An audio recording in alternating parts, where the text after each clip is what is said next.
Nadie habla de ellos. Pero sin Joaquín y Ana, la historia de la salvación no habría comenzado. Mientras el mundo esperaba al Mesías, Dios ya estaba obrando en secreto a través de una pareja estéril, olvidada por su pueblo, pero escogida por el cielo para traer al mundo la mujer más importante de toda la historia, María, la madre del Hijo de Dios. Esta no es solo la historia de dos ancianos que no podían tener hijos. Es el origen invisible del mayor milagro jamás contado. Quédate, porque lo que descubrirás en este vídeo va a cambiar la forma en que entiendes toda la genealogía del Salvador. Suscríbete si quieres más historias ocultas como esta, comparte el vídeo con alguien que cree que ya lo ha escuchado todo, y prepárate, porque estás a punto de entrar en los pasajes más ignorados y reveladores del plan de Dios. El cielo parecía cerrado.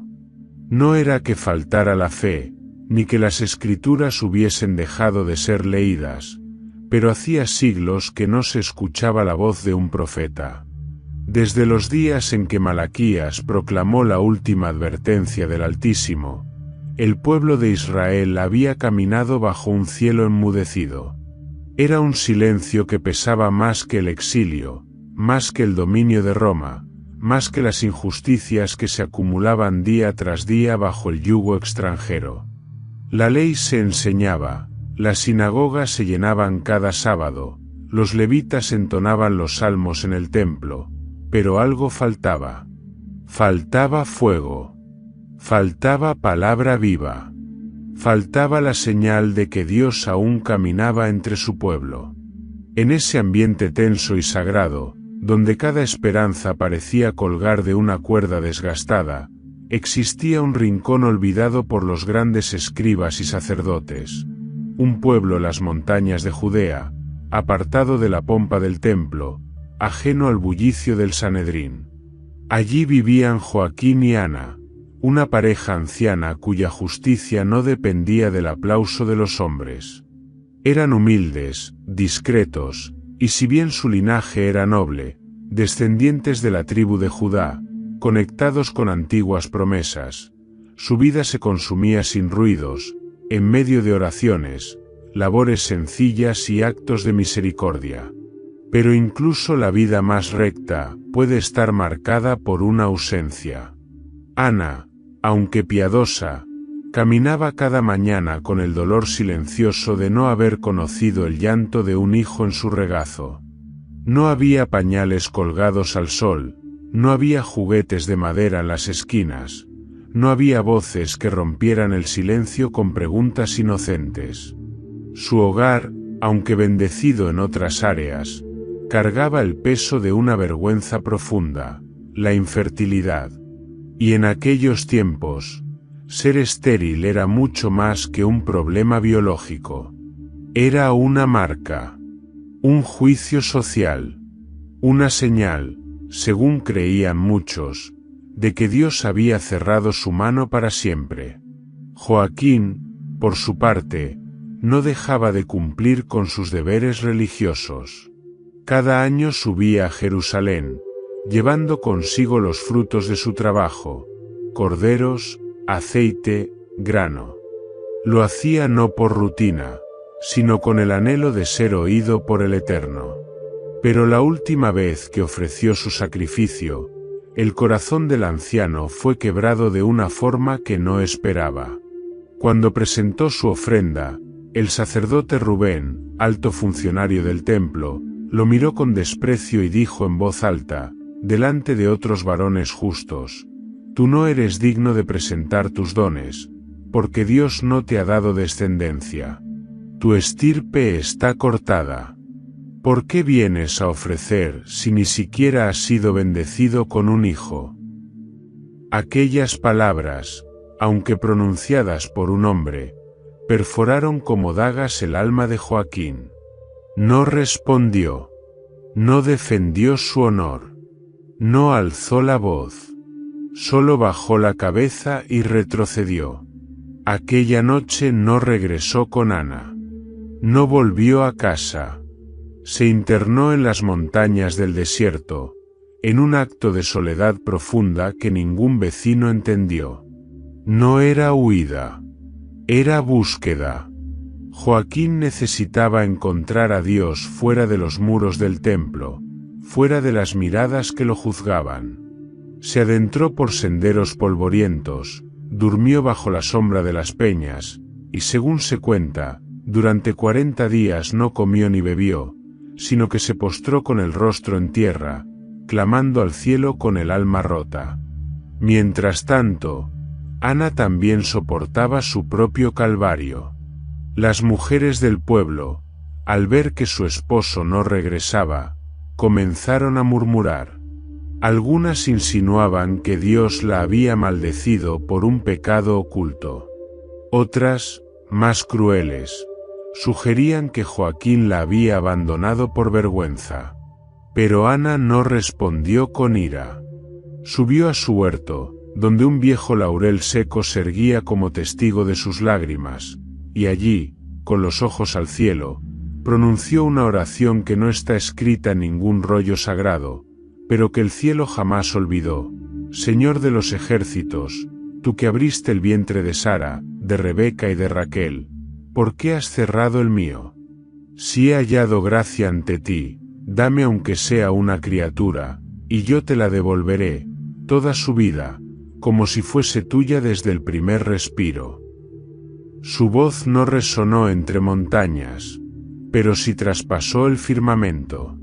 Y mientras ella lloraba sola, en otro lugar del desierto, su esposo seguía en silencio, esperando una señal, una palabra, un susurro divino que lo levantara del polvo. Ambos estaban separados por la distancia, pero unidos por una misma fe, la certeza de que el Dios de Abraham no olvida a los justos. No lo sabían, pero el cielo ya había decidido hablar. El sol había cruzado el horizonte como una lanza encendida cuando Joaquín, aún escondido entre riscos y olivos del desierto, abrió los ojos por primera vez tras varios días de ayuno profundo. Sus labios estaban secos, la piel curtida por el viento, y su cuerpo envejecido comenzaba a ceder ante el sacrificio que se había impuesto. Pero su espíritu no se doblegaba. No buscaba castigo, sino comprensión, no exigía respuestas, sino presencia.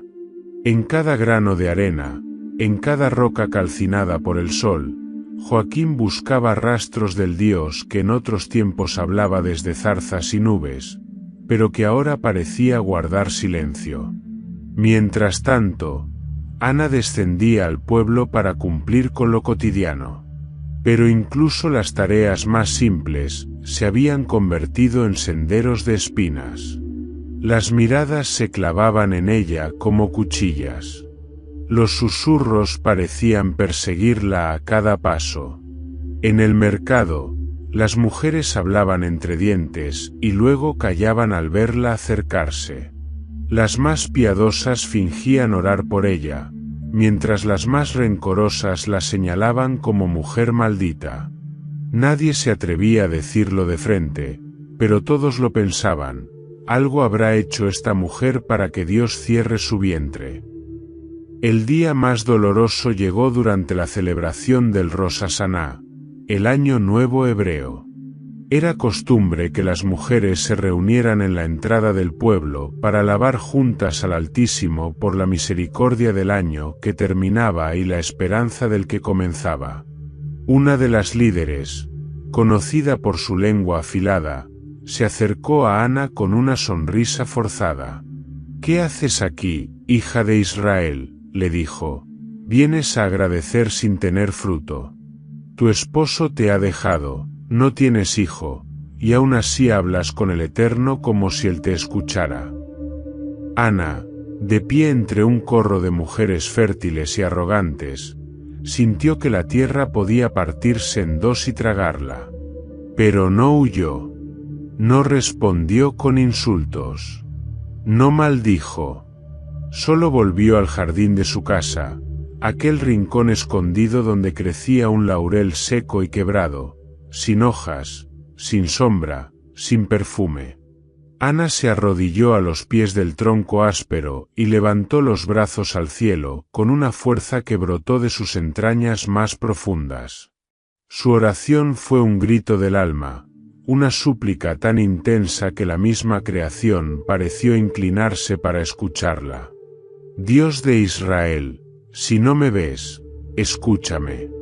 Si no me hablas, al menos obsérvame. Tú conoces la vergüenza que llevo como manto. Mira mi cuerpo envejecido, mi seno seco, mi vientre que nunca ha conocido la vida. Pero más que un hijo, te ruego por tu presencia. Si me das una criatura, no me la quedaré. Será tuya. Vivirá para ti. Respirará para ti.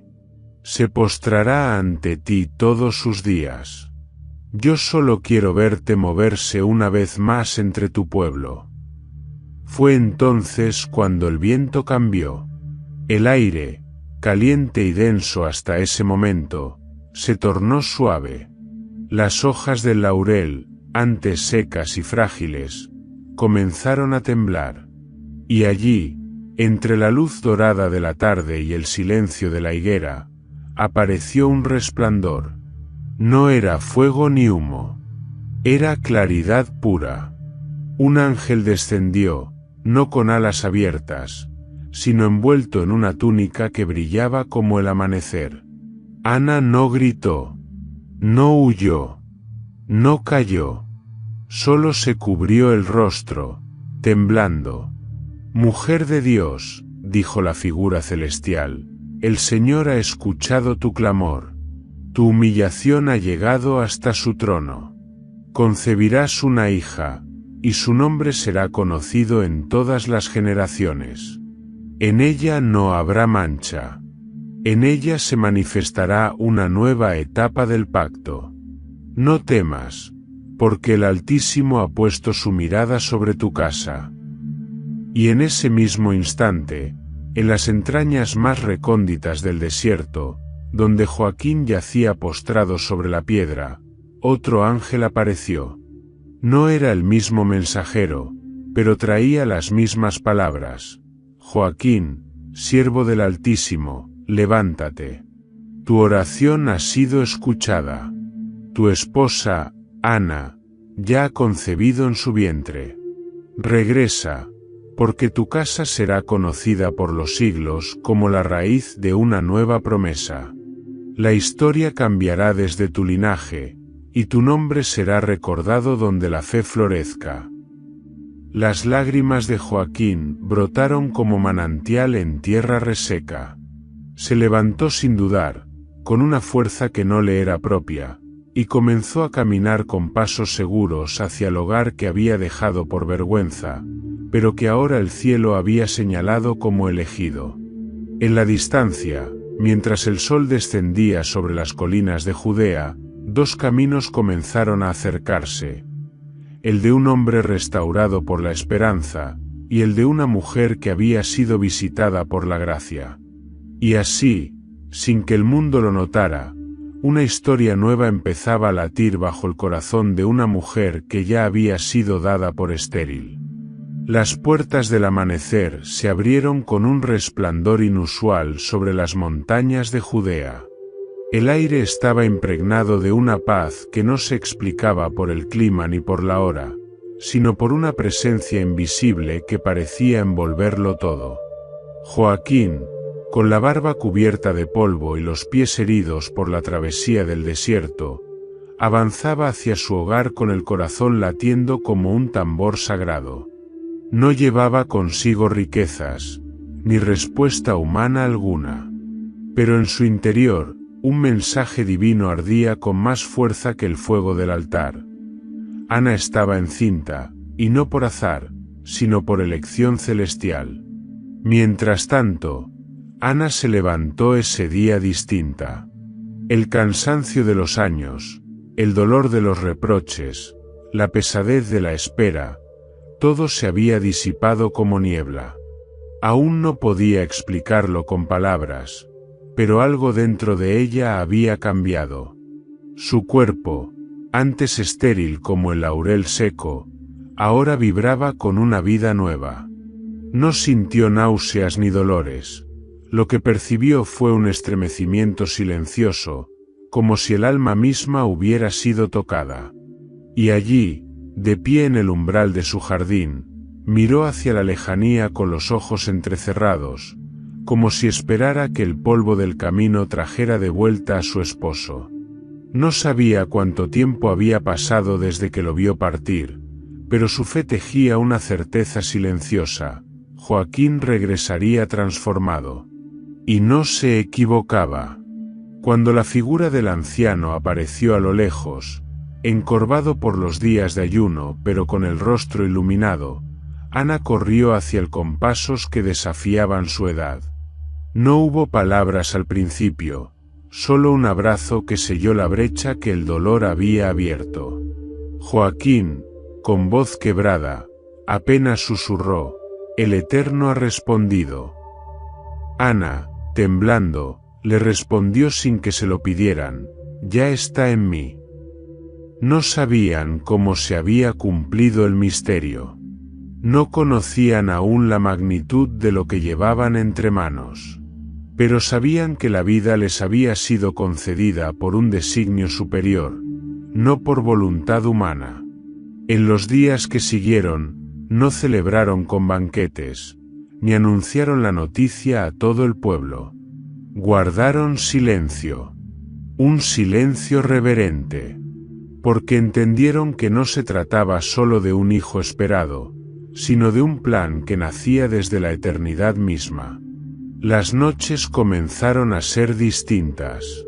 Joaquín tenía sueños donde veía una lámpara arder en un templo que no conocía, y una niña de rostro brillante caminar entre columnas de oro, envuelta en un manto azul que parecía tejido con cielo. Ana soñaba con cánticos que no entendía, en una lengua que no era de este mundo, pero que llenaban su pecho de paz. A veces, ambos despertaban al mismo tiempo, y se miraban sin necesidad de explicaciones. Estaban siendo preparados. Un día, mientras Joaquín meditaba en el Salmo 113, él hace habitar en familia a la estéril, que se goza en ser madre de hijos. Un suave resplandor inundó el cuarto donde Ana dormía. Era mediodía, pero la luz era distinta, no venía del sol, ni de antorchas, ni de fuego conocido. Un ángel descendió, no con estruendo ni relámpago, sino como una presencia envolvente que no podía ser negada. Su rostro no tenía rasgos definidos, y su voz no salía de su boca, sino que resonaba en el interior del alma. Ana, sierva del Altísimo, dijo con dulzura que estremecía, te ha sido concedido el favor que muchas generaciones desearon. Llevarás en tu vientre a la mujer más bendita de todas. Su nombre será recordado donde se proclame la redención. Ella será como un jardín cerrado, como un templo no hecho por manos humanas. No temas, porque en ti se cumple lo que fue anunciado desde antes de la fundación del mundo. Ana cayó de rodillas, con lágrimas que no eran de miedo ni de confusión, sino de un gozo que ninguna otra emoción humana podía igualar. Su corazón ardía, y todo en ella comprendía que estaba en el centro mismo del misterio divino. En el mismo instante, en una parte del jardín donde Joaquín solía orar bajo la sombra de un olivo, otro ángel apareció. Este llevaba una vestidura similar a la del primer mensajero, pero su voz era firme, varonil, como trompeta que anuncia batalla. Hombre justo, el Altísimo ha puesto en ti la semilla de una nueva era. Tu nombre será recordado no por las guerras que hayas peleado, sino por la fe con que resististe la vergüenza. La hija que engendrarás será el eslabón que une al cielo con la tierra. No temas hablar, pero guarda su nombre con celo, porque su identidad será sagrada. Joaquín, postrado sobre la tierra, solo pudo pronunciar: hágase tu voluntad. Y así, en un rincón olvidado por las crónicas de reyes y de imperios, dos ancianos que nadie miraba se convirtieron en portadores del mayor secreto jamás revelado. Una nueva vida crecía en el vientre de Ana, no por azar ni por fuerza humana, sino por decisión divina. Y esa vida tendría un nombre que resonaría más allá del tiempo: María. Las estaciones cambiaron sin prisa, como si la naturaleza misma estuviera en sintonía con un acontecimiento que aún no se había manifestado plenamente. Ana, en su vejez, experimentaba el embarazo como si fuera una joven recién desposada, con energía renovada, con lucidez espiritual, con una dulzura en su mirada que jamás había florecido antes.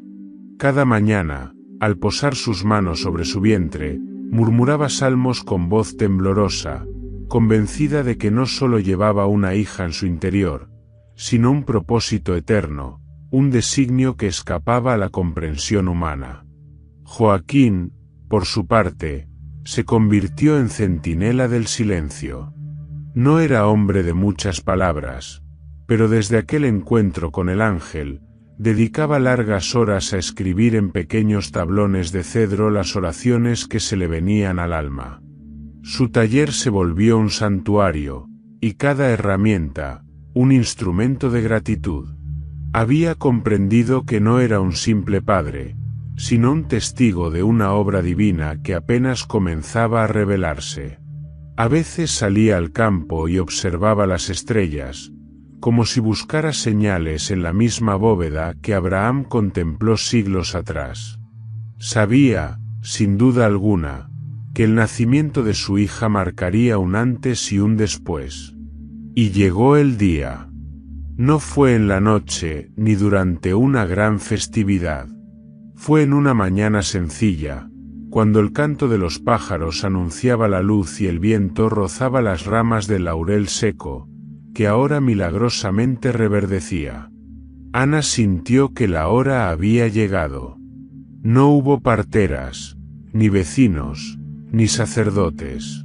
Solo Joaquín, de rodillas a su lado, sosteniéndola con manos temblorosas pero firmes. El parto, contra todo pronóstico, fue sereno. No hubo gritos desgarradores ni lágrimas de dolor. Hubo lágrimas, sí, pero eran de asombro, de sobrecogimiento, de una paz tan honda que parecía sobrenatural. La niña nació con los ojos abiertos. Sus párpados no parpadearon al ver la luz, como si ya conociera el resplandor. No lloró con desespero, sino que emitió un suave gemido, apenas audible, que conmovió hasta el tuétano a sus padres. Ana la tomó en brazos, y una sensación de santidad envolvió la habitación. Joaquín, con manos temblorosas, pronunció por primera vez el nombre que desde hacía meses guardaban como tesoro: María. Al decirlo, una ráfaga cálida recorrió la casa, como si el nombre en sí mismo tuviera poder. El pueblo no celebró. No hubo multitudes ni trompetas. Pero los cielos sí. En algún lugar invisible, los ángeles cantaban, y los querubines alzaban su mirada, porque aquella niña, nacida en una casa olvidada, sería la que portaría en su vientre al autor de la vida. A medida que pasaban los días, María mostró señales que escapaban a lo común. Su llanto era suave, como si cuidara de no perturbar la paz de su madre. Sus ojos parecían penetrar más allá de lo visible, y cuando Joaquín rezaba los salmos junto a su cuna, la niña fijaba su mirada en él, como si entendiera cada palabra.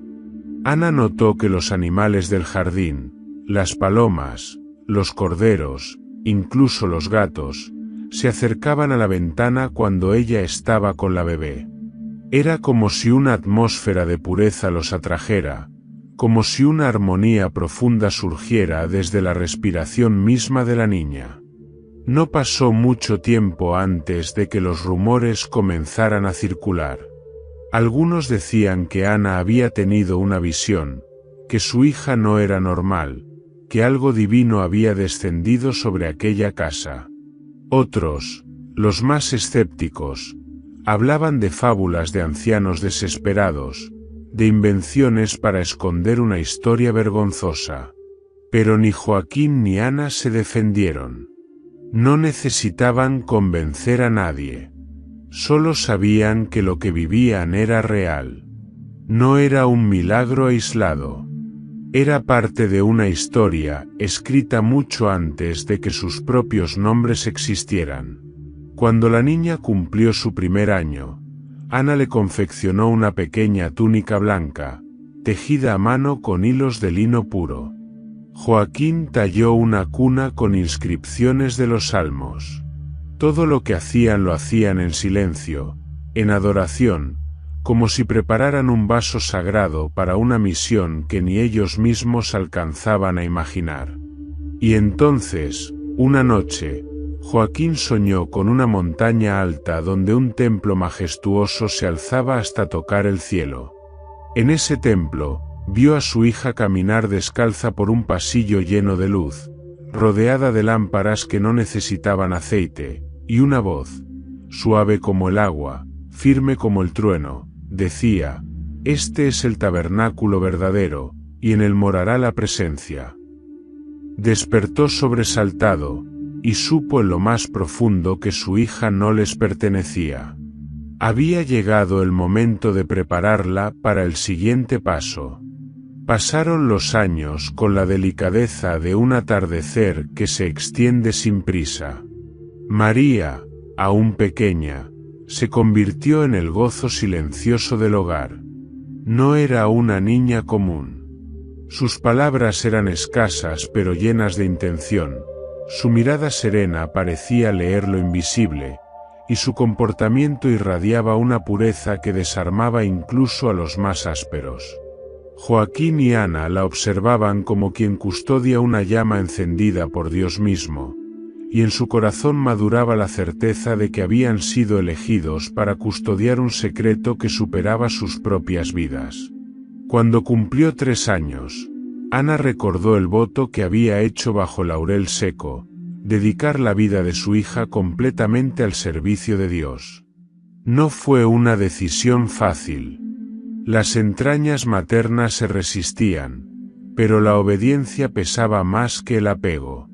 Joaquín tampoco mostró oposición. Sabía que lo que habían recibido por gracia no debía ser retenido por miedo. Así, una mañana, vistieron a María con su mejor túnica, tejida con amor y lágrimas, y emprendieron camino hacia Jerusalén, al templo. Aquel trayecto fue más que un viaje, fue una entrega. Mientras subían la colina santa, el corazón de Ana latía con una mezcla de dolor y gratitud. Sabía que la hija que había dado a luz en la vejez, la hija que le había devuelto la honra, la hija que cada día les recordaba que Dios aún actuaba en medio del silencio, ahora debía ser ofrecida al mismo Dios que se la había confiado.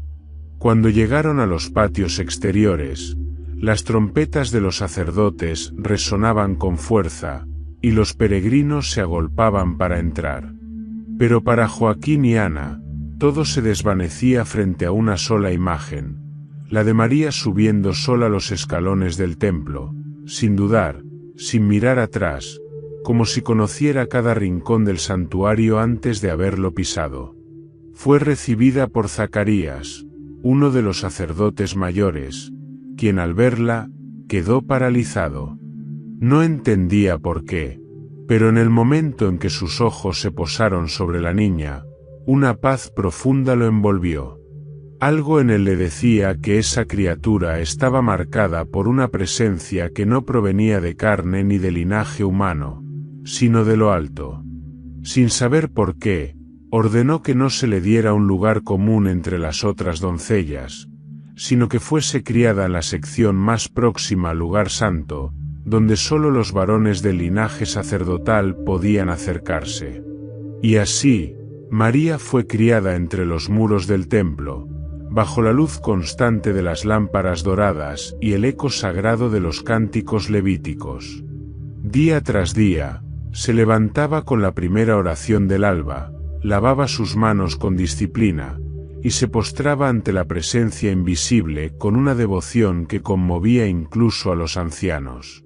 Los otros sacerdotes comenzaban a notar que su sola presencia serenaba las discusiones, apaciguaba los ánimos, y hasta hacía florecer las plantas que se encontraban cerca del patio donde ella descansaba.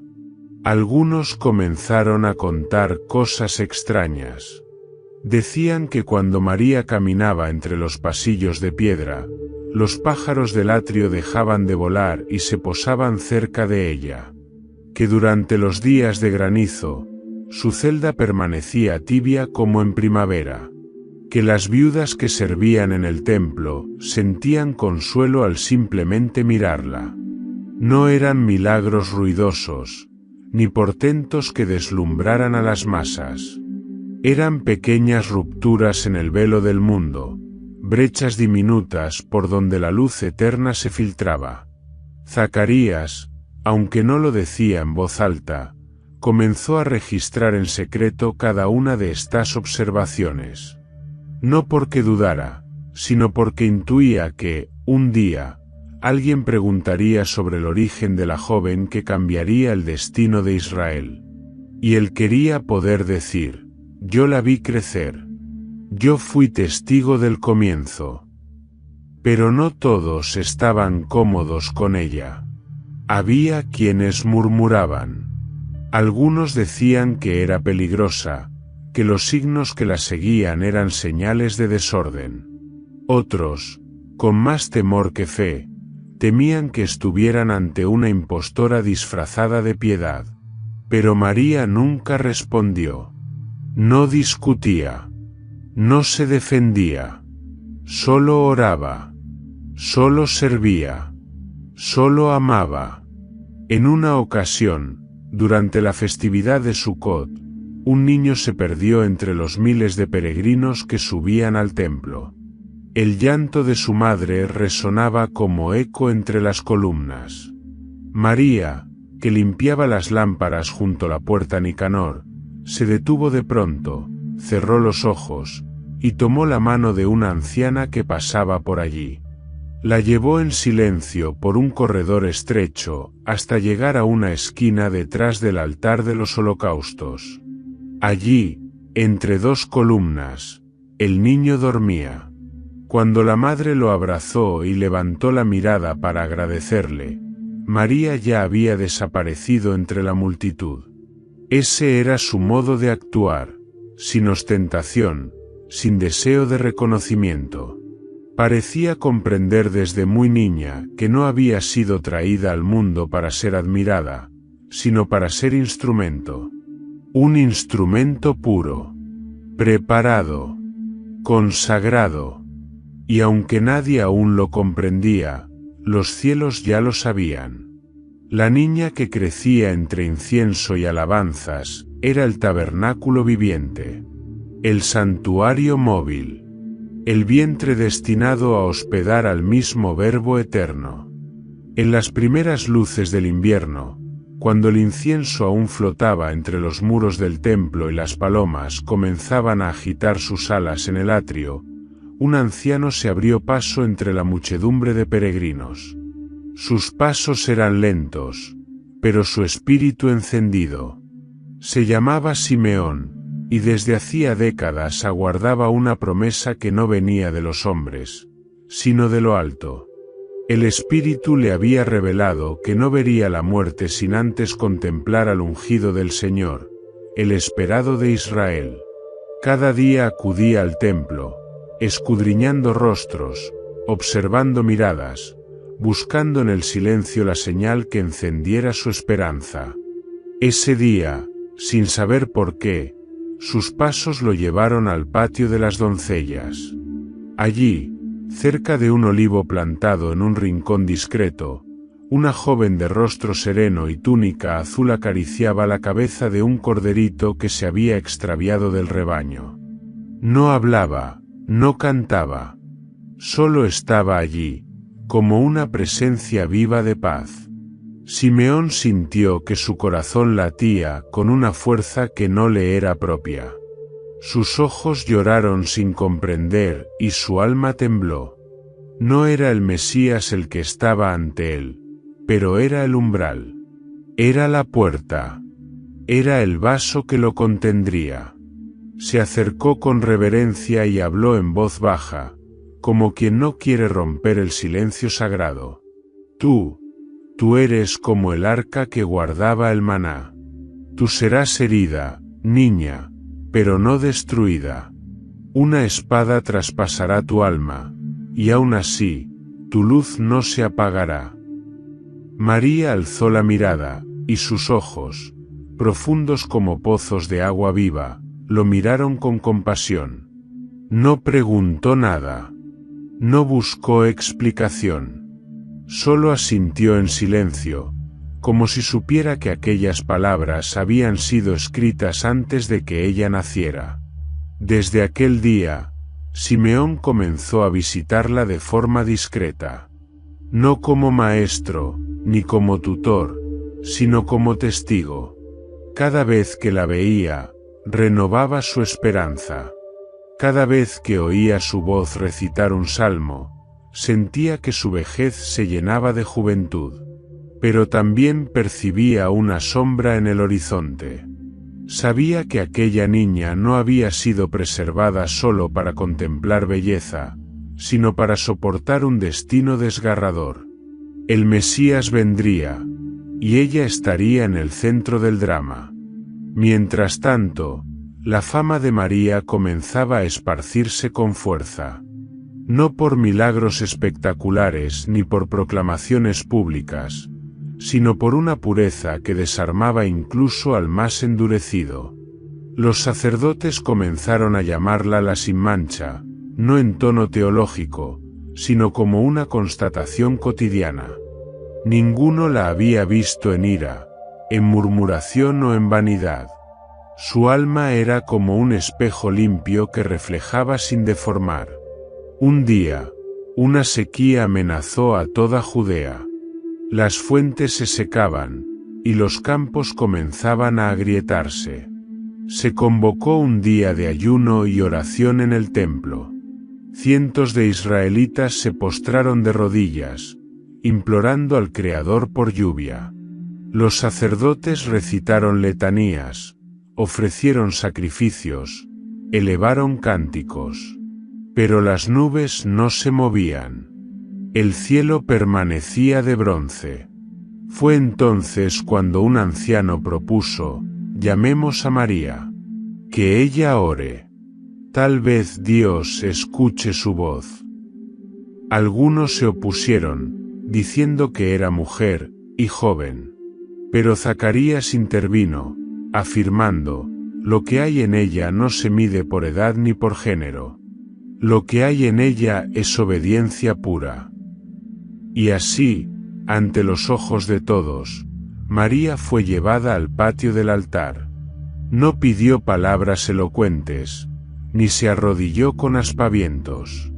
Simplemente elevó sus ojos al cielo y susurró, tú que diste agua al desierto por Moisés, no mires nuestros méritos, sino tu misericordia. Apenas terminó de hablar, una ráfaga cruzó los cielos. Una nube oscura, cargada, comenzó a moverse lentamente sobre Jerusalén. Y cuando la primera gota cayó sobre el altar encendido, todos los presentes cayeron de rodillas. La noticia se extendió. Algunos comenzaron a llamarla la bendita. Otros, la elegida. Pero María no se envaneció. Volvió a su lugar en silencio, volvió a fregar el suelo con agua y tela, volvió a recitar los salmos como si nada hubiese ocurrido. Sin embargo, en lo profundo de su corazón, sabía que algo se aproximaba. Lo sentía en los sueños que comenzaban a tornarse más intensos. En ellos, veía una escalera que descendía del cielo y se detenía en su regazo. Ángeles subían y bajaban por ella. Una estrella se posaba sobre una ciudad desconocida. Y una voz, siempre la misma, que decía: «Prepárate, hija de Sión, porque el Eterno ha decidido habitar entre los hombres». Y en el cielo, los ángeles comenzaban a alistarse, porque el tiempo del silencio estaba a punto de terminar. En la colina donde el viento golpeaba las ramas de los olivos con fuerza cadenciosa, Joaquín caminaba cada tarde con pasos más pausados. Sus ojos, antes agudos, ahora veían con bruma. Sus manos, que en otro tiempo tallaban la madera con precisión, temblaban suavemente al sostener una copa o al escribir en sus tablillas. Pero su alma no se marchitaba. Al contrario, con cada día que pasaba, se volvía más clara, más liviana, más entregada. Sabía que el tiempo se le escurría entre los dedos como el aceite sobre el altar, pero también sabía que había cumplido con lo que se le había confiado. María, su hija, ya no era una niña. Aunque su rostro conservaba la pureza de la infancia, en su interior se alzaba un corazón maduro, sabio más allá de sus años. Siempre que podía, regresaba desde el templo para pasar unos días junto a sus padres. En aquellas visitas, se sentaba junto a Joaquín en el jardín, donde el laurel, aquel mismo que había sido seco, ahora era un árbol frondoso, símbolo viviente de la promesa cumplida. Bajo su sombra, hablaban sin necesidad de muchas palabras. El silencio entre ellos no era ausencia, sino comunión. Una tarde, mientras el sol caía detrás de las montañas como un testigo que se retira con respeto, Joaquín pidió que lo llevaran hasta ese rincón sagrado. Ana, que lo conocía como nadie, entendió que no se trataba de un paseo más. Preparó una manta y lo ayudó a caminar. Al llegar, él se sentó, respiró hondo y contempló el cielo con una expresión que ni el tiempo ni la pena podían opacar. María se arrodilló junto a él. No lloraba. Solo lo miraba con una ternura que desbordaba gratitud. Joaquín le tomó la mano con la poca fuerza que aún conservaba, y con voz baja, casi imperceptible, le dijo: «Todo comenzó con una humillación, y ahora veo que era una siembra. Mi nombre será olvidado por los poderosos, pero tú, hija mía, tú serás el lugar donde el cielo bese la tierra». Ana, de pie a un lado, no pudo contener las lágrimas. No eran de dolor, sino de una plenitud que abrumaba.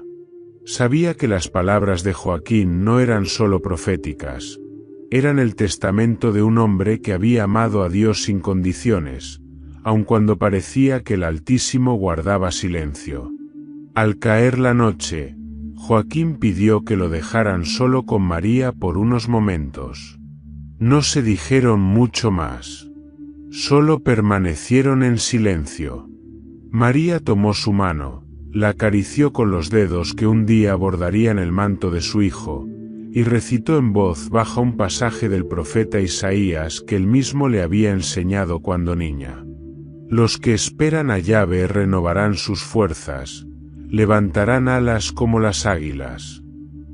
Entonces, con una exhalación larga y pacífica, Joaquín cerró los ojos. No hubo estertores, ni agitación. Solo una calma profunda, como si el alma del justo se elevara suavemente, sostenida por la promesa cumplida. El anciano que había soportado la vergüenza de la esterilidad, que había clamado en el desierto sin ser oído por los hombres, que había creído sin ver, ahora partía en paz.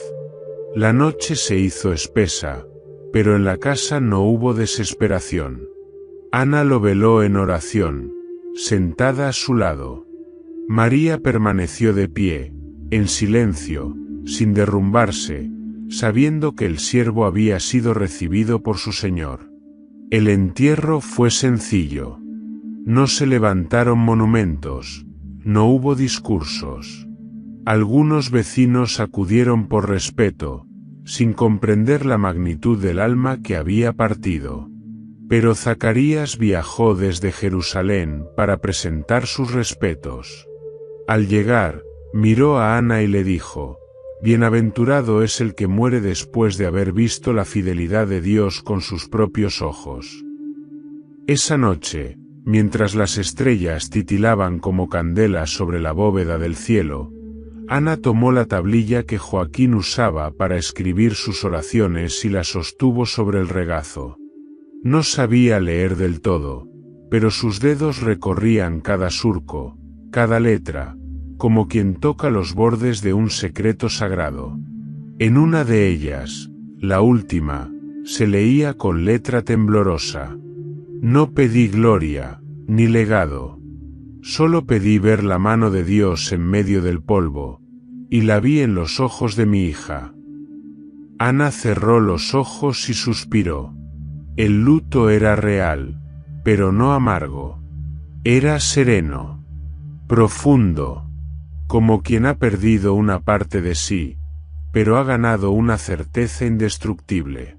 María se quedó en casa por algunos días más.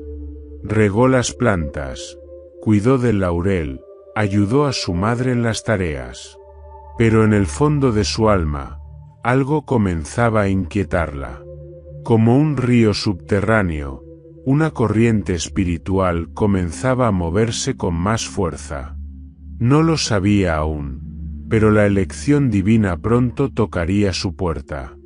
Tras la partida de Joaquín, el hogar quedó envuelto en un silencio denso, pero no vacío. Era el tipo de silencio que acompaña a lo sagrado, ese que no pesa como ausencia, sino que respira como una espera. Ana, ahora viuda, se movía por la casa con la misma dignidad que cuando era joven, aunque sus pasos fuesen más lentos y su cuerpo más frágil. Su rostro mostraba las marcas del tiempo, pero sus ojos, como el fuego que no se apaga en el altar, conservaban una luz que no provenía del mundo. María la acompañó durante un tiempo, postergando su regreso al templo. Sentía que debía estar allí, no solo como hija, sino como heredera de un propósito que empezaba a manifestarse con más claridad. Ambas oraban juntas cada mañana. El mismo laurel, ahora enorme, ofrecía sombra y consuelo mientras compartían pan, cánticos antiguos y recuerdos de Joaquín. Ana hablaba poco, pero cuando lo hacía, cada palabra salía como un destilado de sabiduría. No hay mayor honra que entregar lo que uno más ama al que lo dio primero. María escuchaba, callaba, comprendía. Una tarde, mientras hilaban lana en el patio, Ana dejó caer el huso y se quedó mirando al horizonte, donde las colinas dibujaban una línea irregular de color cobre. María notó su gesto y se acercó. «¿Pensabas en padre?», preguntó con suavidad. Ana asintió, pero luego añadió algo que no esperaba. «Pensaba en ti». «¿En mí?». «Sí. En lo que pronto ocurrirá». María quedó en silencio. Había sentido esa misma certeza palpitando en su interior. No sabía explicarlo, pero era como si su alma se estuviera preparando para un anuncio, para una decisión, para un cruce de caminos que ya no podría evitar. Desde la muerte de Joaquín, sus sueños se habían intensificado. Veía luz descendiendo del cielo, puertas que se abrían sin ser tocadas, una voz que la llamaba por su nombre, y una presencia envolvente, invisible, pero más real que el aire que respiraba. Ana la miró con ternura, y como si recordara su antiguo voto, colocó sus manos sobre los hombros de su hija y dijo: «Yo te prometí, te entregué antes de conocerte. Y Dios, en su misericordia, me concedió la gracia de criarte. Pero ahora debes continuar sola. no porque no tengas mi amor, sino porque el camino que se abre ante ti es más alto que cualquier vínculo humano. María bajó la mirada. No lloró, no protestó, solo preguntó: ¿estarás bien? Ana sonrió con esa dulzura propia de los justos que han amado sin reservas. Estaré donde debo estar. Y tú también. Pocos días después, María regresó al templo. Esta vez, sin compañía. No era la niña de 3 años que había subido las escaleras con paso firme y túnica blanca. Era una joven que cargaba sobre sí una promesa tan antigua como la creación misma. El sumo sacerdote Zacarías la recibió con un gesto de respeto, aunque sabía que aquella joven ya no era simplemente una doncella consagrada. Algo en su presencia había cambiado. María retomó sus labores. Oraba en los momentos prescritos, ayudaba en la preparación de los panes de la proposición, tejía mantos para los levitas, y pasaba largos ratos en meditación. Pero en lo profundo, sentía que se acercaba algo. No un peligro, no un milagro cualquiera, sino una elección.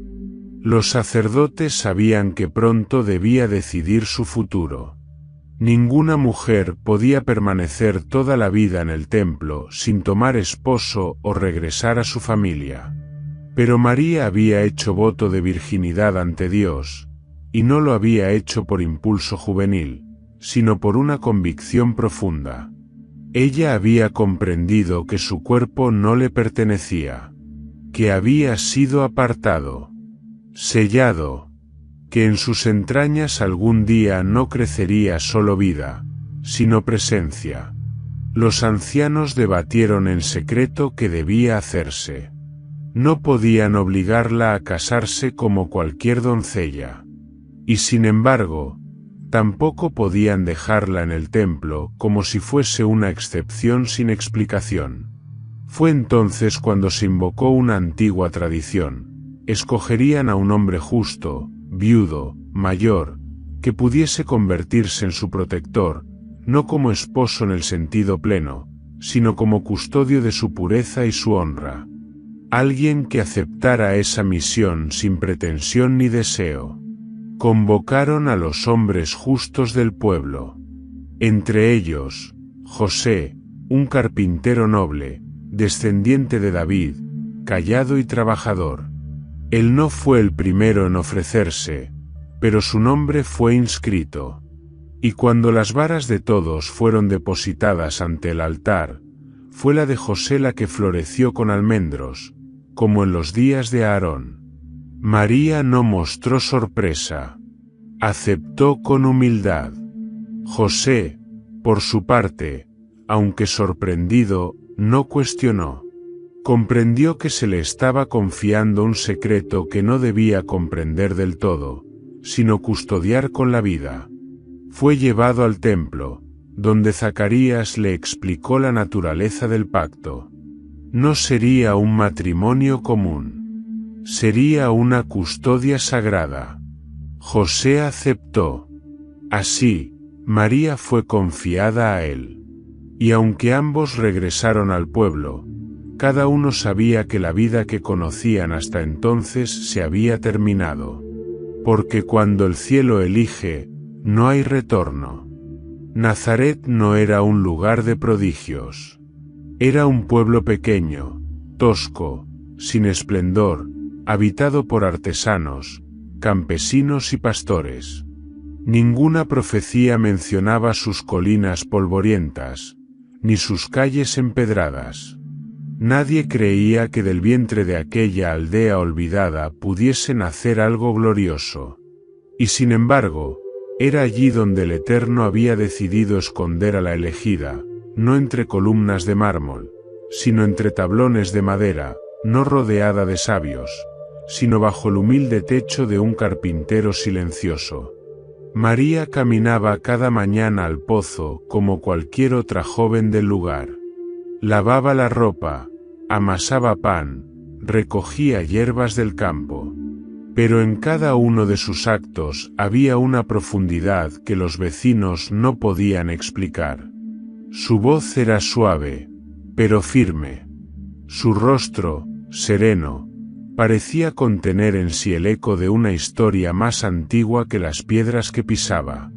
Las ancianas del pueblo la observaban con curiosidad. Los niños la buscaban con confianza. Y José, aunque la miraba con respeto, sentía que no debía jamás cruzar los límites que el cielo había establecido entre ellos. En medio de aquella vida sencilla, el nombre María comenzó a tomar un nuevo peso. Era un nombre común en Israel. Muchas niñas eran llamadas así. Derivado del hebreo Miriam, su significado había sido motivo de debate. Para algunos, rebelión, para otros, señora, y para unos pocos, la amada de Dios. Pero en ella, el nombre tomaba otra dimensión.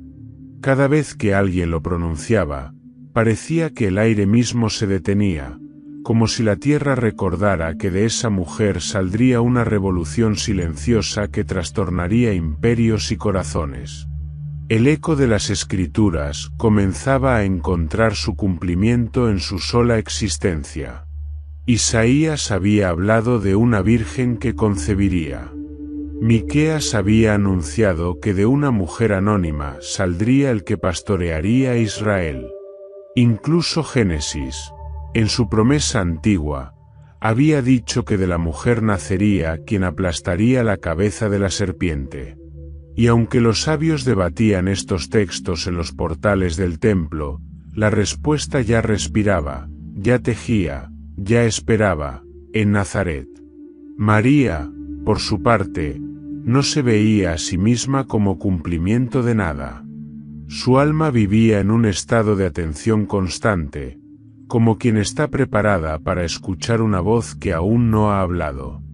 En los amaneceres, se apartaba a un rincón del monte más cercano, donde los olivos crecían torcidos por el viento.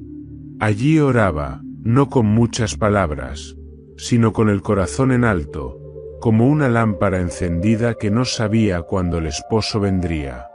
Una noche soñó con una raíz que brotaba desde el polvo, creciendo hasta convertirse en un árbol inmenso que cubría con su sombra a todas las naciones. En el centro del tronco, una flor florecía sin que nadie la hubiera plantado. Y al despertar, supo que el tiempo estaba cerca. Su corazón palpitaba distinto, y el silencio del cielo, ese que había reinado por siglos, comenzaba a quebrarse. Aquel mismo día, José salió temprano a trabajar, dejando a María sola en casa.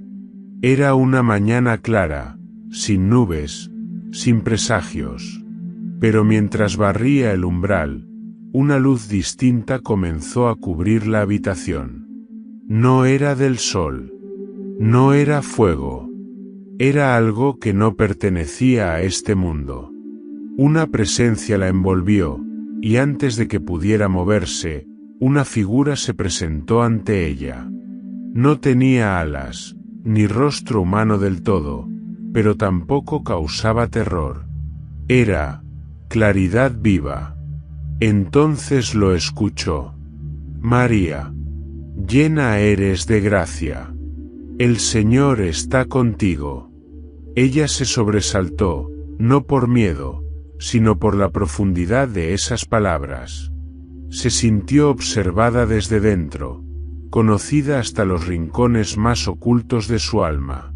No temas, María, prosiguió el ángel, porque has hallado gracia delante de Dios. Y concebirás en tu vientre y darás a luz un hijo, y llamarás su nombre Jesús. Él será grande, y será llamado Hijo del Altísimo. María no entendía cómo podía ser. No por falta de fe, sino por la pureza de su estado. Preguntó, ¿cómo será esto, si no conozco varón? Y entonces, la revelación llegó en plenitud. El Espíritu Santo vendrá sobre ti, y el poder del Altísimo te cubrirá con su sombra. Por eso el santo ser que nacerá será llamado Hijo de Dios. Todo quedó en silencio. María, con el alma desnuda ante lo eterno, bajó la cabeza, y respondió con la frase que rompería el silencio del cielo y daría inicio a una nueva creación. He aquí la sierva del Señor. Hágase en mí según tu palabra. Y el ángel se retiró. Desde ese instante, la historia del mundo cambió. No se oyó trueno, no se vio estrella. Ningún sacerdote lo supo. Ningún emperador lo imaginó. Pero en Nazaret, una joven había dicho sí. Y en su vientre, el Verbo eterno comenzaba a hacerse carne. Nazaret no cambió. El mercado siguió ofreciendo higos y trigo. Las mujeres continuaron yendo al pozo al alba. Los hombres se reunían en las tardes para discutir el precio del aceite, el clima, o la tensión creciente con los romanos. Nada, en apariencia, se alteró. Y sin embargo, el universo había dado un giro silencioso que solo los ángeles sabían. Bajo el techo humilde de una casa de adobe, en una habitación sin testigos, el Creador de todas las cosas había comenzado a habitar entre los hombres, creciendo no en un palacio, ni entre joyas o incienso, sino en el vientre de una joven virgen cuyo corazón había dicho sí sin condiciones. María despertaba cada mañana con una paz insondable. Su cuerpo ya comenzaba a cambiar, aunque de forma suave, casi imperceptible. Pero ella lo sentía, una presencia cálida, viva, palpitante. No era solo una vida humana. Era una realidad que desbordaba toda lógica. Era como si dentro de ella se tejiera el mismo templo de Dios, no hecho por manos humanas, sino por obediencia, pureza y espíritu. No lo decía en voz alta. No buscaba ser entendida. Solo guardaba todo en su corazón, como tierra fértil que acoge la semilla sin exigir explicaciones. José, por otro lado, libraba una batalla distinta. Al principio no sabía. Y cuando lo supo, cuando notó los cambios en ella y sus silencios, su mundo se tambaleó. Él era un hombre justo, y su amor por María era limpio, sin doblez. Pero ¿cómo entender lo que escapaba a toda experiencia humana? No quiso acusarla, ni siquiera preguntarle. Solo pensó en dejarla en secreto, protegerla del escarnio y desaparecer. Fue entonces cuando el cielo intervino una vez más. En sueños, un ángel se le apareció, con voz clara como agua entre piedras. José, hijo de David, no temas recibir a María, tu esposa, porque lo que en ella ha sido engendrado es del Espíritu Santo. Dará a luz un hijo, y le pondrás por nombre Jesús, porque él salvará a su pueblo de sus pecados. José despertó con el alma transformada. No entendía todo, pero comprendió lo esencial. Lo que María llevaba en su vientre no era vergüenza ni misterio humano, sino la esperanza largamente esperada por los profetas, el cumplimiento de siglos de promesas. Desde ese día, la miró con otros ojos. No con deseo, ni con temor, sino con veneración. Supo que era el custodio no solo de ella, sino del mismo plan divino. Y así, mientras en Jerusalén los sacerdotes debatían leyes rituales, y en Roma los senadores escribían decretos imperiales, el corazón del universo latía en silencio en una casa de Nazaret. María oraba, tejía, cocinaba, caminaba por las colinas. Pero cada paso era una adoración, cada palabra una oración viva. No necesitaba mostrar nada. Sabía que el Altísimo obraba en el secreto. Los vecinos comenzaron a murmurar. Algunos notaron que su vientre se hinchaba y preguntaban a escondidas. Otros desviaban la mirada al cruzarse con ella, como si intuyeran que algo se les escapaba. Pero José estaba a su lado. No decía mucho. Su presencia bastaba para sellar cualquier lengua maliciosa. En su silencio, era muro y escudo. María, una tarde, sintió la necesidad de partir. No por huida, sino por amor. Recordó que el ángel le había mencionado a su prima Isabel, que también había concebido en su vejez. Supo en su espíritu que debía visitarla. Preparó su manto, llenó una vasija con agua, y antes de partir, se postró en oración. Guíame, Señor. Tu sierva está dispuesta. El camino a Judea era largo y pedregoso, pero cada paso la acercaba a un encuentro que el cielo había preparado con esmero. Cuando llegó a la casa de Zacarías, apenas cruzó el umbral, Isabel, ya en sus últimos meses de embarazo, sintió que el niño en su vientre saltaba con fuerza. Se volvió, llena del Espíritu, y exclamó con lágrimas en los ojos: Bendita tú entre las mujeres, y bendito el fruto de tu vientre. ¿Quién soy yo, para que la madre de mi Señor venga a mí? María, al oír esas palabras, sintió que todo lo que había guardado en silencio se encendía como fuego contenido.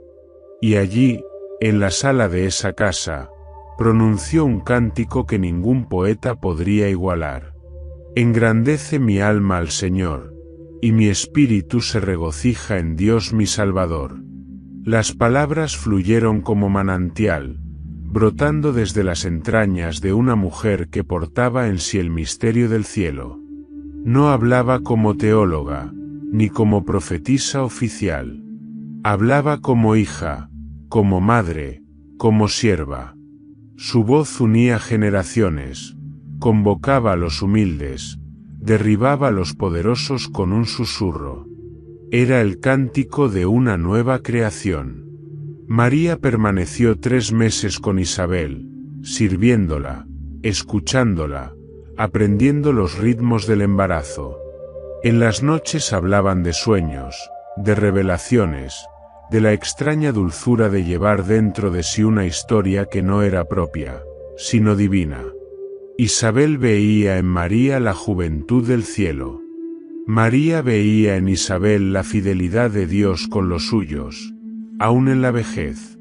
Ambas eran portadoras de promesas. Ambas sabían que lo que gestaban no era simplemente vida, sino cumplimiento. Cuando María volvió a Nazaret, el viento era distinto. El cielo, más azul. Los pájaros, más vivos. Nadie notó su llegada. Nadie la esperó en la entrada.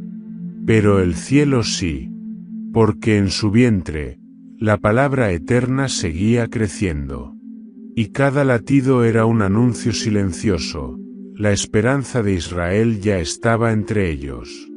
Mientras María regresaba a Nazaret con pasos suaves y el alma encendida, en lo alto de los cielos los nombres de Joaquín y Ana eran pronunciados con una solemnidad que no pertenecía al lenguaje de los hombres. Allí, donde el tiempo no transcurre como en la tierra, donde las acciones justas no son olvidadas, el recuerdo de ambos era como un perfume continuo ante el trono de Dios. No eran profetas, ni reyes, ni escribas. No habían escrito libros sagrados, ni realizado hazañas que asombraran multitudes. Pero habían creído. Habían esperado. Habían obedecido cuando todo parecía perdido. Y esa fe silenciosa, ese amor cultivado en la oscuridad de la esterilidad, esa entrega sin condiciones, ahora era celebrada en la eternidad. Ana, ya anciana, vivía sus últimos días en la misma casa donde una vez lloró bajo un laurel seco. Aquel árbol seguía allí, firme y lleno de vida, como un testigo silencioso del milagro que floreció donde no había esperanza. Sus hojas se mecían con el viento de las tardes, y cada vez que Ana lo observaba desde la ventana, recordaba no solo el ángel que descendió en aquel entonces, sino también la promesa viva que ahora latía en el seno de su hija. Su cuerpo estaba débil, pero su espíritu no. Las manos que una vez alzaron a María siendo un bebé ahora temblaban al sostener una taza. Su espalda se encorvaba por los años, pero su alma seguía erguida, arraigada en la certeza de que lo que se había sembrado con lágrimas ahora germinaba en gozo indescriptible. Y aunque ya no podía caminar hasta el mercado ni visitar el templo, cada día se sentaba frente a la entrada, tejía en silencio y repetía los salmos con una voz ronca, entrecortada por la edad, pero clara como campana en la noche. Sabía que su tiempo se agotaba. No por enfermedad, sino porque el propósito de su existencia se estaba cumpliendo. La hija que el cielo le había concedido ya no era una niña escondida en las sombras del templo, sino la mujer sobre cuyos hombros descansaba el plan eterno. Ana no necesitaba ver más. Su corazón, como el de Simeón, ya había sido colmado. No conocería el rostro del Mesías en esta vida, pero lo llevaba grabado en el alma, como una promesa que no se marchita. Una noche, al sentir que la fuerza se le escapaba como el último resplandor del día, Ana pidió estar sola.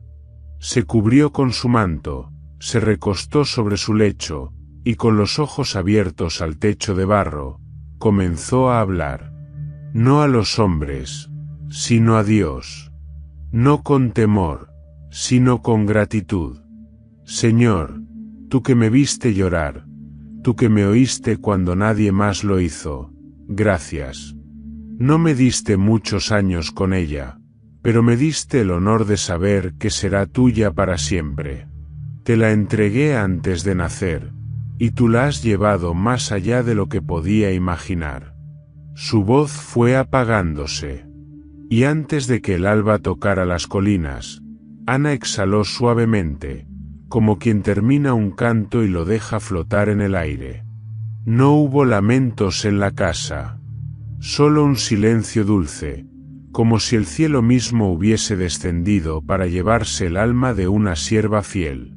María, al enterarse de la muerte de su madre, no se quebró. Su dolor era hondo, pero no desesperado.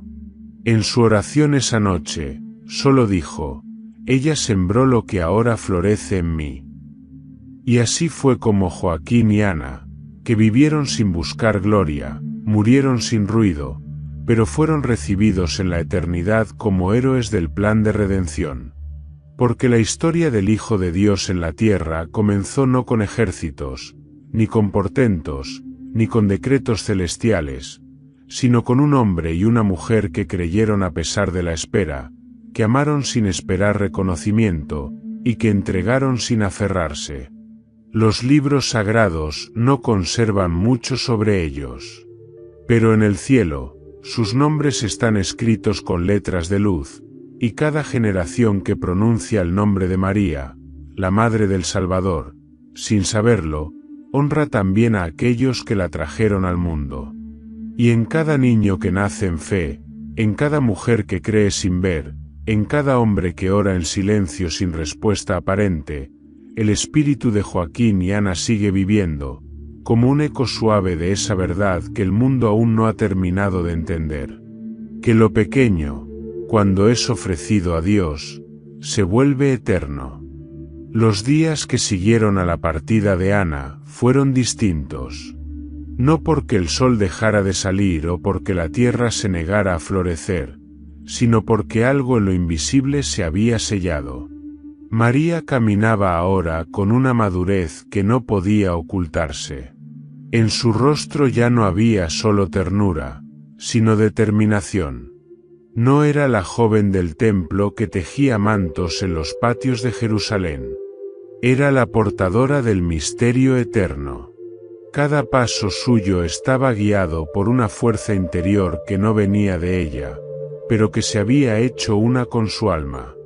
Nazaret seguía siendo un lugar sin importancia para los hombres. Pero en las regiones celestiales, era el epicentro del cumplimiento profético. Desde los días de Eva, desde la promesa del Edén, toda la historia de la humanidad había sido una espera. Y ahora, en el silencio de esa aldea oculta entre montañas, el creador del universo era gestado por la criatura que él mismo formó.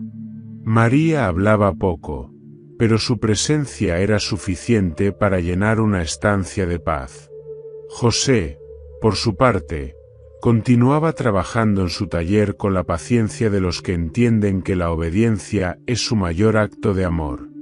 No comprendía todo lo que sucedía, pero en sus manos callosas y en sus silencios largos se escondía una fe más profunda que muchas teologías. Fue en esos días de espera cuando el edicto del emperador Augusto llegó a todos los rincones de Judea. Todo varón debía empadronarse en su ciudad de origen. Para José, eso significaba un viaje a Belén, la ciudad de David, su antepasado. Era un recorrido largo, difícil, sobre todo con María tan avanzada en su embarazo. Pero ambos sabían que no era César quien guiaba los caminos. Era Dios quien disponía los pasos para que la profecía se cumpliera, porque el Mesías nacería no en Nazaret, sino en Belén, como lo había anunciado Miqueas siglos atrás. Prepararon lo necesario. José ajustó su burro, llenó una pequeña bolsa con pan, agua y mantos. María, envuelta en su túnica azul y su manto de lana gruesa, no mostró temor. Sabía que estaba siendo llevada, no por orden de hombres, sino por el soplo divino que guía a los escogidos. Cuando salieron de Nazaret, nadie los despidió. No hubo despedidas ni promesas. Solo el sonido de los cascos del burro sobre el polvo y el canto de los grillos entre los matorrales. El camino fue arduo. Subieron colinas, cruzaron arroyos secos, durmieron bajo las estrellas. Pero cada noche, mientras José dormía, María permanecía despierta, con la mano sobre su vientre, recitando en voz baja los salmos que su madre le enseñó. Sentía los movimientos del niño. Sabía que el tiempo estaba cerca. Y su alma no temblaba, porque había aprendido desde niña que lo más glorioso de Dios suele llegar disfrazado de silencio, de espera, de dolor. Al llegar a Belén, la ciudad estaba desbordada. Cientos de familias se agolpaban en las calles estrechas, buscando posada. José golpeó puerta tras puerta, y en todas la respuesta era la misma: no hay lugar. Era irónico, casi cruel, que el dueño del universo estuviera a punto de nacer y nadie le abriese espacio. Pero María no protestó. Solo apretó la mano de José y le susurró: donde Dios quiera, no donde el mundo disponga. Finalmente, un hombre les ofreció un rincón del establo que tenía detrás de su casa. No era limpio ni cómodo, pero era refugio. Allí, entre el olor de los animales, la paja y la noche, María se recostó. No hubo parteras. No hubo velas. Solo el aliento de un asno, el calor de un buey, y la presencia ardiente del cielo inclinado sobre la tierra. Y fue en ese rincón, olvidado por todos, donde la historia cambió para siempre. Jesús nació sin estruendo. El Verbo Eterno emitió su primer llanto como un niño frágil, envuelto en trapos, acostado en un pesebre. María lo sostuvo en brazos, y sus ojos se llenaron de lágrimas. No por dolor, sino por asombro. Había sentido su crecimiento en el vientre. Ahora lo sentía en sus brazos. El Dios que los cielos no pueden contener, se había hecho pequeño, para habitar con nosotros. José, de pie, con los ojos húmedos, solo supo inclinarse. En su corazón, comprendió que todas las palabras eran innecesarias. Solo el silencio podía acompañar ese momento. Afuera, nadie lo sabía. En Belén dormían. Pero en el cielo, las trompetas habían sonado. A los pastores se les reveló la noticia por ángeles. A los sabios, por una estrella. Pero a María, por una promesa. Y mientras sostenía al niño, no vio solo a un hijo, sino a un Salvador. Y en ese instante, Joaquín y Ana, aunque ya no estaban en la tierra, fueron honrados en el cielo. Porque de ellos nació quien sería la madre del Mesías, la mujer cuyo sí transformó la eternidad. Así concluye esta historia no contada. No una historia de poder, ni de conquista, sino de fe escondida, de obediencia silenciosa, de amor sin testigos. La historia de Joaquín y Ana, los olvidados por el mundo, pero recordados por el cielo como la raíz santa de la Madre del Salvador. Y desde entonces, cada vez que alguien pronuncia el nombre de María con reverencia, sus padres también son recordados, porque el origen del Mesías no comenzó en el pesebre, sino en el corazón de una pareja que creyó contra toda esperanza. Y ahora que has descubierto esta historia jamás contada, la de Joaquín y Ana, los padres de la Virgen María, los justos que prepararon el camino del Mesías sin aplausos ni reconocimiento, te invito a que no dejes que este legado se pierda en el olvido. Sus nombres, aunque casi borrados de la historia oficial, brillan con fuerza en el plan divino. Ellos fueron la raíz, el fundamento silencioso de la redención. Si esta historia te conmovió y te hizo ver la Biblia con nuevos ojos, suscríbete al canal para seguir descubriendo las verdades ocultas detrás de los personajes que cambiaron el curso de la humanidad. Comenta abajo, ¿qué fue lo que más te impactó de esta historia? ¿Conocías el origen de la madre del Mesías? Y comparte este vídeo con alguien que necesite recordar que Dios no se olvida de los que creen en silencio. Porque a veces, los héroes más grandes, son los que nadie ve. Nos vemos en la próxima historia.